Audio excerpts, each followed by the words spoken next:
ஒரு சின்ன கான்வர்சேஷன். இப்போ நான் தான் உன் பைக். உனக்கு ஃபர்ஸ்ட் எனக்கு பிடிக்குமா? ஏன் இப்படி கேட்குற?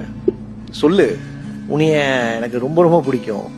உன்னை ஃபர்ஸ்ட் மீட் பண்ண அந்த நாள் என்னால மறக்கவே முடியாது. அப்பத்துல இருந்து இப்போ வரைக்கும் என்னுடைய சந்தோஷத்துல, துக்கத்துல, தனிமையில, ஃப்ரெண்ட்ஸோட எப்பயுமே நீ ஒரு பெரிய பெரிய பார்ட்டா இருந்திருக்க.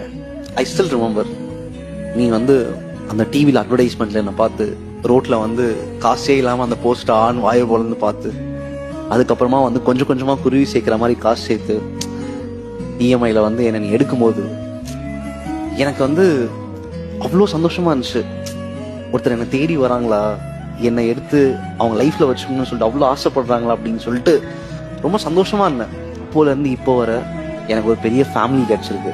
நீ என் லைஃப்ல வந்துட்டதுக்கு அப்புறம் இதுக்கு மேல எல்லாமே சூப்பரா நடக்க போகுதுன்ற ஒரு நம்பிக்கை வந்துருச்சு. ஸோ நீ இல்லைன்னா என் வாழ்க்கையில நிறைய விஷயங்கள் மிஸ் ஆகிருக்குன்ற மாதிரி தோணுது. ஸோ அதனால அதுக்கு ரொம்ப பெரிய பெரிய தேங்க்ஸ் சொல்லிக்கிறேன்.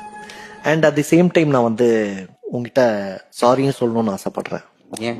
நிறைய நேரங்கள்ல உனக்கு பெட்ரோல் ஊத்தாம, உன்னை பஞ்சர் ஆக்கி, நிறைய இடங்கள்ல தள்ள விட்டு, அண்ட் இதெல்லாம் தாண்டி நிறைய நேரங்கள்ல உன்னை விட்டுறலாம், மேபி கார் வாங்கிடலாமோ அப்படிலாம் தோணிருக்கு. அதுக்காக சாரி சொல்லணும்னு தோணுது. ஆனா எனக்கு உன் மேல கோவமே இல்லை. சரி, நீ சாரி கேட்குதா இல்லை? அன்னைக்கு கொண்டு போயிட்டே என்ன நீ வித்துடலாம் அப்படின்னு போகும்போது அப்ப ஏதோ ஒரு தயக்கம் உனக்குள்ள. நீ அழுதுட்ட. நீ திருப்பி என்கிட்ட ஓடி வந்தப்போ